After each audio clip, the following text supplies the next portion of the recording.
Okay, class. Well, it is spring break is over, and it's time for a new week in our class on qualitative research. So spring break kind of provided us with this nice natural break between quantitative research methods, which we've been learning about, and qualitative research methods, which we are moving into now. And so narrative and ethnographic research are two of the three major qualitative research areas that we are learning about in our class.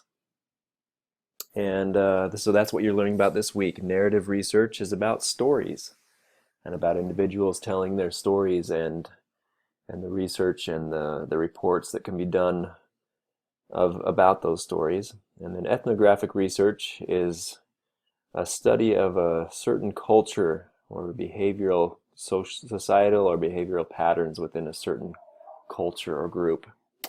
So it's always interesting to learn about these two types of qualitative research. But as we think about quantitative versus qualitative, obviously quantitative research is numbers, numeric, and qualitative research is more about feelings and experiences and sharing those. And so it's a very different focus than quantitative research has.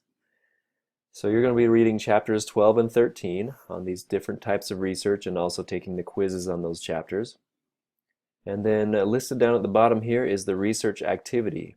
And the idea there is that maybe you'll finish your research activity by then. But keep in mind that research as it goes is always a process where we need a lot of flexibility in that. And so if you are unable to finish your research activity as it has been assigned to you by the end of this week, that's okay.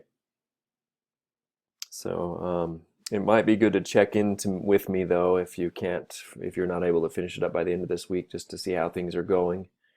And if you haven't received an assignment yet, I still have I think maybe one student who hasn't received an assignment yet, so I can get that going after this week, I think.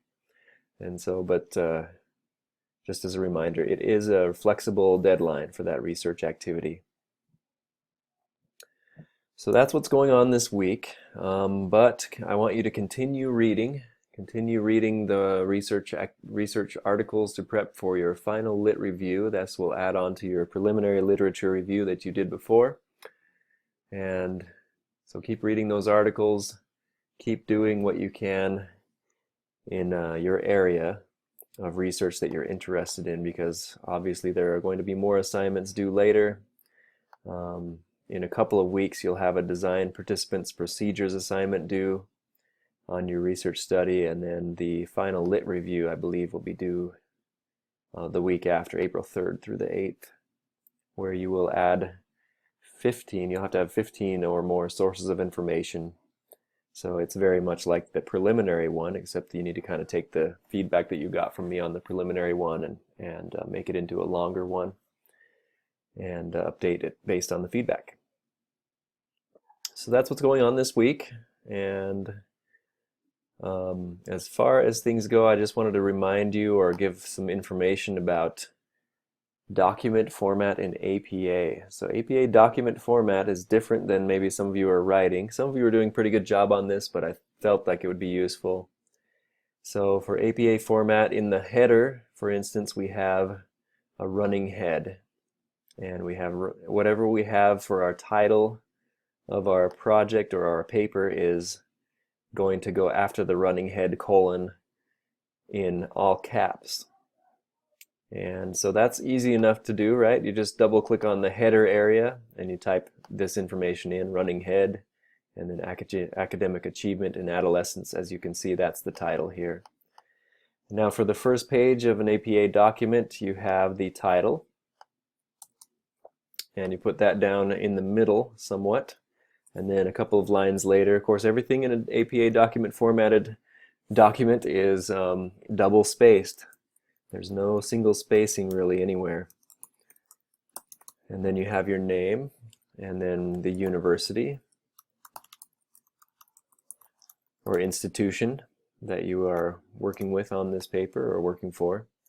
So that's how the title page should go, basically. That's about it for an APA document formatted title. You may have other things that it might ask you to include, like author notes or correspondence or things like that, but we're not too concerned about those for the purpose of this class right now. But just to put these kind of centered on the page vertically as well, so bring them down to the kind of the center here. Now, as we start the document, for APA formatting, there is going to be an abstract on the next page, and so we're going to type the word abstract,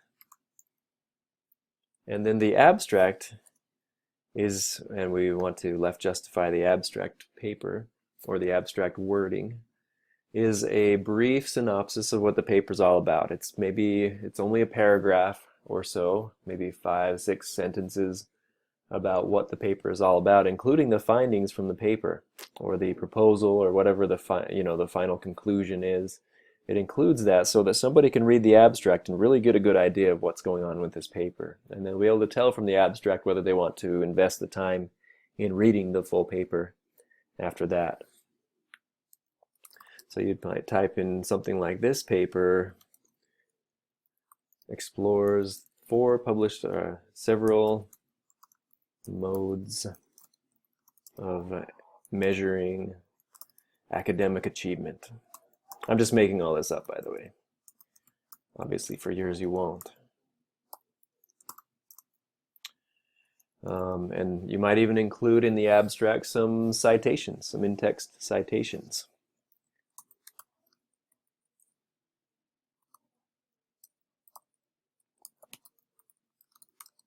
And also, I'm forgetting one thing, and that is that this does need to be double-spaced, as with any APA formatted paper. I should double space all text in that paper.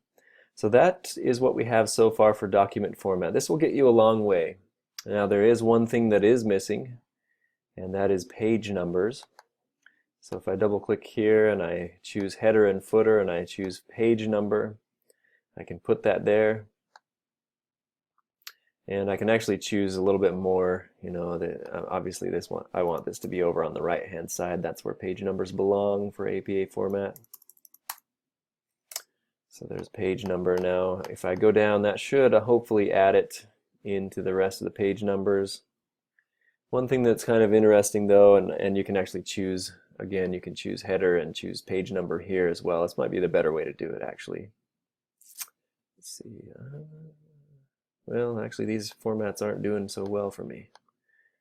So you might just have to insert page numbers in that way. But if you look here, you also have a running head, and on an APA document format, that's the only page that should have running head on it. In page 2 through whatever to the end, it should only say academic achievement in adolescence, all caps. It should not say running head. So this is kind of a thing that stumps a lot of my students in the past of how to do this, but it's actually pretty simple. You just have to make a new section on this page or somewhere between the pages and then change the rules for that new section. So I'm getting out of my header and footer, I'm putting my cursor down at the bottom of the first page, and then if I go to I don't think it'll do it in breaks. So if I go to insert, it's a little different on the Windows than it is on the Mac, but you have to find section break. And I'm choosing to start a section break on the next page. So basically what that does is if I look at this header, it says header, this is section 2, and header, this is section 1. So it'll allow me to change the header for different sections now. And I don't want to change it yet though. There's one thing I need to make sure that I do, and under header and footer, it says link to previous when I have this header selected. That means it will keep the same as the previous. You need to uncheck that and then remove the running head, and that will allow it to work the way that it should. So that if I close this out, on the first page I do have the running head as required in APA document format, but on the second page I do not. I just have the all caps title of the paper. So those are some things that will help you hopefully with APA document format to get you going on that as you continue on. I'll be looking more for that. So far I haven't graded that too harshly, but I'll be looking more now to make sure that you do put your documents in APA formatted text. A couple of other pointers. Remember never to refer to yourself in your papers. Instead, just refer to what the literature has said or what the proposal wants to do. For academic writing, we rarely ever refer to ourselves in our paper. You don't want to say things like, I found these articles on academic achievement, and I found that these are the best ones, or something like that. No, you just want to say, authors have written about these things, or perhaps the best quality literature that has come out of this academic achievement literature is the work by Smith and Johnson. So you don't really refer to yourself, I liked these ones, I didn't like these ones. Instead, you just tell what the literature says itself. And of course, it's all double-spaced everything. So those are some things to be aware of. Academic or the APA document format. Hopefully that's helpful to you as you carry on with the activities of this week, and good luck this week.